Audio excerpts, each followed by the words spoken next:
அனைவருக்கும் வணக்கம். வரலாற்றின் காலம் பொதுவாக எதில் கணக்கிடப்படுகிறது? நம்ம ஆண்டு டைப்பாக பார்த்து கொண்டிருக்கிறோம். எதனா ஆண்டு என்ற இதில் தான் வரலாற்றின் காலம் பொதுவாக கணக்கிடப்படுகிறது. அடுத்து இரண்டாவது கேள்வி, எந்த ஆண்டு வரை அசோகரின் பெயர் வரலாற்றில் இடம்பெறவில்லை? கிட்டத்தட்ட சுமார் 19ஆம் நூற்றாண்டு வரை அசோகர்னா யாருன்னே தெரியவில்லை. அடுத்து, புவி தோன்றி எத்தனை வருடங்கள் ஆகின்றன? 460 கோடி ஆண்டுகள் ஆகின்றன. அடுத்து பொறுத்துக, மனிதன் நடந்து எப்போ 20 லட்சம் ஆண்டுகளுக்கு முன், புவி எங்கும் பரவிய ஆண்டு 3 லட்சம் ஆண்டுகளுக்கு முன், வேளாண்மை தொடங்கிய ஆண்டு 8000 ஆண்டுகளுக்கு முன், நாகரிகம் தோற்றம் பெற்ற ஆண்டு 5000 ஆண்டுகளுக்கு முன். இவை அனைத்தும் சரியாக பொருந்தியுள்ளது. அடுத்தது பொறுத்துக, உலகின் தொன்மையான நாகரிகங்கள். இதை கண்டுபிடிக்கிறோம். மெசபடோமிய நாகரிகம் 3500 முதல் 2000 வரை. சிந்துவ சமவெளி நாகரிகம் 3300 முதல் 1900 வரை. எகிப்து நாகரிகம் 3100 முதல் 1100 வரை. சீன நாகரிகம் 1700 முதல் 1122 வரை. இவை அனைத்தும் சரியாக பொருந்தப்பட்டுள்ளது. எந்த ஆண்டு பொறியாளர்கள் லாகூரில் இருந்து கராச்சிக்கு ரயில் பாதை அமைக்கும் பொருட்டு நிலத்தை தோண்டிய போது அதிகமான சுட்ட செங்கற்கள் கண்டெடுக்கப்பட்டன? இதற்கு சரியான பதில், இது எல்லாமே தப்பு. 1856 என்பது தான் சரியானது. 1856. அடுத்து, எந்த ஆண்டு முதல் தொல்பொருள் ஆய்வாளர்கள் ஹரப்பா மற்றும் மொகஞ்சாதோ நகரங்களை அகழ்வாய்வு செய்ய ஆரம்பித்தார்கள்? 1920.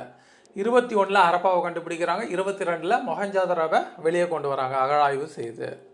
அடுத்த கேள்வி, எந்த ஆண்டு இந்திய தொல்பொருள் ஆய்வுத்துறையின் இயக்குனர் சர் ஜான் மார்ஷல் ஹரப்பாவிற்கும் மொகஞ்சாதரோவுக்கும் இடையே பொதுவான அம்சங்கள் இருப்பதை கண்டறிந்தார்? அவை இரண்டுமே ஒரு பெரிய நாகரிகத்தை சார்ந்த வெவ்வேறு பகுதிகளில் இந்த முடிவுக்கு வந்தார். எப்போ பத்திரிகைகளை அறிவித்தார் பார்த்தீங்கன்னா 1924. அதனால்தான் போன ஆண்டை ஒரு முக்கியமான ஆண்டாக தமிழ்நாட்டில் செலிப்ரேட் பண்ணியிருப்பாங்க. 100 ஆண்டுகள் கொண்டாடின விழாவாக கொண்டாடியிருப்பாங்க. அடுத்து, இந்திய தொல்லியல் துறை அலெக்சாண்டர் கன்னிங்ஹாம் என்ற நில அளவையாளர் உதவியுடன் எந்த ஆண்டு நிறுவப்பட்டது? சரியான பதில் 1861. மொஹஞ்சதாரோவில் கிடைக்கப்பெற்ற வெண்கலத்தாலான நாட்டிய மங்கை சிலை சர் ஜான் மார்ஷல் எத்தனை ஆண்டுகளுக்கு முன் இருக்கலாம் என்று கருதுகிறார்? கிட்டத்தட்ட சுமார் 3000 ஆண்டுகளுக்கு முன் இருக்கலாம் அப்படின்ட்டு கருதுகிறார். அடுத்தது, எந்த ஆண்டு முதல் சிந்து சமவெளி நாகரிகம் சரிய ஆரம்பித்தது? எப்படின்னா 1900 சரிய ஆரம்பித்தது. உலகின் மிக தொன்மையான நாகரிகம் எனப்படும் நாகரிகம் மெசபடோமியா நாகரிகம் எத்தனை ஆண்டுகளுக்கு முற்பட்டது? இதற்கு சரியான பதில் 6500 ஆண்டுகளுக்கு முற்பட்டது. பட்டினப்பாலை ஆசிரியர் கடியலூர் உத்தரங்கண்ணனார் எந்த நூற்றாண்டை சார்ந்தவர்? அவர் புகார் நகரின் தொன்மையை அறிந்து கூறுகிறார். சரியான பதில் கிமு 2ஆம் நூற்றாண்டு என்பது சரியானது. அடுத்த கேள்வி, வேத காலம் இந்திய வரலாற்றில் கிமு பொது ஆண்டிற்கு டேஷ் காலகட்டம் வேதம் என்பதிலிருந்து இப்பெயரை பெற்றது? இதற்கு சரியான பதில் பொது ஆண்டிற்கு முன் 1500 600 வரை. 1500 1000 வரை முன்வேத காலம், 1000 600 வரை உள்ள காலம் பின்வேத காலம். அப்போ வேத காலம்னு கேட்டால் அனைத்துமே சரியாக வரும். கிமு பொது ஆண்டிற்கு முன் டேஷில் ஆரியர்கள் கிழக்கு நோக்கி நகர்ந்து சிந்து கங்கை சமவெளியை குடிபெயர்ந்தனர். எப்போ பார்த்தீங்கன்னா கிமு 1000 கங்கை சமவெளியை நோக்கி இடம்பெயர ஆரம்பித்தார்கள். கீழ்கண்ட கூற்றுகளை ஆராய்க. தொடக்க வேத காலம் கிமு பொது ஆண்டிற்கு முன் 1500 1000 வரைக்கும் சரி. பின்வேத காலம் கிமு பொது ஆண்டிற்கு முன் 1000 600 வரை. வட இந்தியாவில் பின்வேத கால பண்பாடும் தென்னிந்தியாவில் இரும்பு காலமும் சமகாலத்தை சேர்ந்தவையாகும். சரி. இரும்பு காலத்தின் முடிவில் மக்கள் பெருங்கற்கால பண்பாட்டினுள் கிமு பொது ஆண்டிற்கு முன் 600 கிபி பொது ஆண்டு 1000 காலடி எடுத்து வைத்தனர். அனைத்தும் சரியாக உள்ளது. அடுத்து, பையம்பள்ளி வேலூர் மாவட்டத்தில் கிடைக்கப்பெற்ற தொல்லியல் அகழாய்வு பொருட்கள் ரேடியோ கார்பன் முறைப்படி எந்த காலத்தை சார்ந்தது என்று கணிக்கப்படுகிறது? கிமு 1000. எந்த நூற்றாண்டு இந்தியாவில் அறிவு மற்றும் ஆன்மீக வளர்ச்சியின் அடையாள சின்னமாக கருதப்படுகிறது? 6ஆம் நூற்றாண்டு. கீழ்கண்டவற்றுள் எந்த நூற்றாண்டை வரலாற்று ஆசிரியர்கள் வில் டுராண்ட் நட்சத்திரங்களின் மழை என்று பொருத்தமாக வர்ணிக்கிறார்? சரியான பதில் 6ஆம் நூற்றாண்டை. எந்த நூற்றாண்டு யுவான் சுவாங் காஞ்சிபுரத்திற்கு வருகை தந்தார்? அங்கு அசோகரால் கட்டப்பட்ட 100 அடி உயரமுள்ள ஸ்தூபியை அவர் பார்த்ததாய் கூறியுள்ளார். எந்த ஆண்டு வந்தார்? 7ஆம் நூற்றாண்டு. எந்த நூற்றாண்டில் இந்தியாவில் புதிய பிராந்திய அரசுகள் தோன்றின? கிமு 6ஆம் நூற்றாண்டு.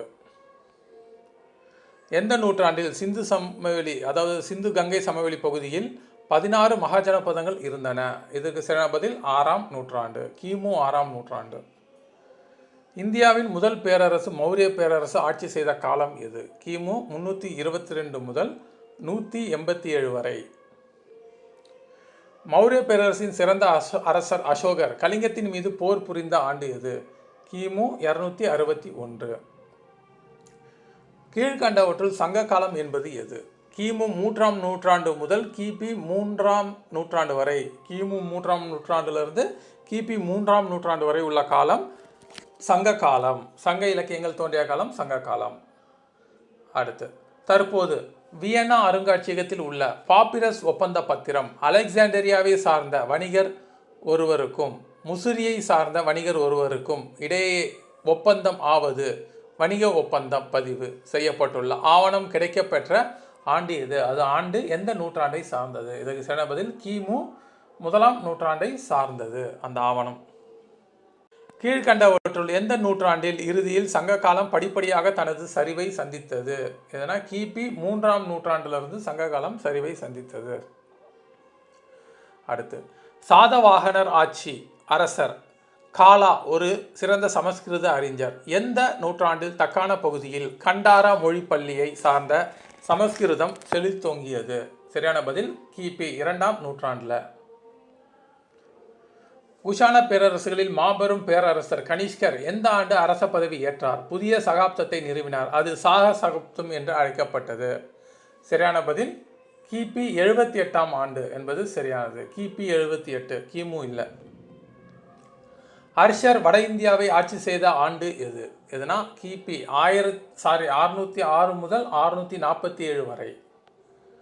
முதலாம் சந்திரகுப்தர் அரியணை ஏறிய ஆண்டு எது? எதுனா கிபி 319.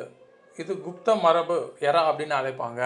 ஸ்ரீகுப்தர் 240 to 280, கடோத்கஜன் 280 to 319, முதலாம் சந்திரகுப்தர் 319.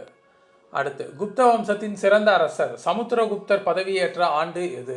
இதற்கு சரியான பதில் கிபி 335.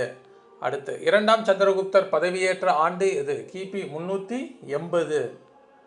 2ஆம் சிம்மவர்மனின் மகனான சிம்ம விஷ்ணு களப்பிரர்களை அழித்து பல்லவ அரசை உருவாக்கிய ஆண்டாக கருதப்படுவது எது?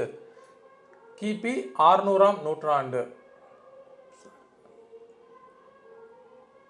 மன்னிக்கவும், 550 என்பது சரியாக வரும். அடுத்து, முதலாம் மகேந்திரவர்ம பல்லவன் ஆட்சி புரிந்த ஆண்டு எது? எந்த ஆண்டு ஆட்சி புரிகிறார் முதலாம் மகேந்திரவர்ம பல்லவன்? முதலாம் மகேந்திரவர்ம பல்லவன் ஆட்சி புரிந்த காலம் எது? எதுனா கிபி 600 630 வரை. அடுத்து, முதலாம் நரசிம்மவர்மன் ஆட்சி புரிந்த காலம் எது? இதற்கு சரியான பதில் கிபி 630 முதல் 668 வரை. அடுத்து, யுனெஸ்கோ உலக பாரம்பரிய சின்னமாக மகாபலிபுரம் சேர்க்கப்பட்ட ஆண்டு 1984. புகழ்பெற்ற இசை கலைஞரான ருத்ராச்சாரியார் யார் காலத்தில் வாழ்ந்தார்? ஆனால் முதலாம் மகேந்திரவர்மன். குடுமியான் மலை கல்வெட்டில் இவருடைய பெயர் காணப்படுகிறது. முதலாம் புலிகேசி பீஜப்பூர் மாவட்டம் பட்டடக்கல்லில் ஒரு குறுநில மன்னராக இருந்தார். வாதாபி மலைக்கோட்டையை கைப்பற்றி மதில் சுவர் எழுப்பிய ஆண்டு எது? எதுனா கிபி 543. 2ஆம் புலிகேசி ஆட்சி புரிந்த ஆண்டு எது?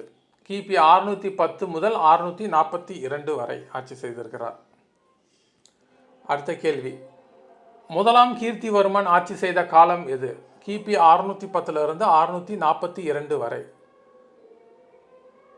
யார் முதலாம் கீர்த்திவர்மன் ஆட்சி புரிந்த ஆண்டு? அடுத்து, பல்லவர்கள் வாதாபியை கைப்பற்றிய ஆண்டு என கருதப்படுவது எது? ஏன்னா கிபி 641 முதல் 647 வரை. இதற்கு இடைப்பட்ட ஆண்டில் தான் கைப்பற்றியதாக கருதப்படுகிறது. வாதாபியை சாளுக்கியர்கள் மீண்டும் கைப்பற்றிய ஆண்டு எது? சரியான பதில் 655ஆம் ஆண்டு கிபி. இரண்டாம் கிருஷ்ணர் எந்த ஆண்டு பராந்தக சோழனால் வல்லம் போர்க்களத்தில் தோற்கடிக்கப்பட்டார்? கிபி 916.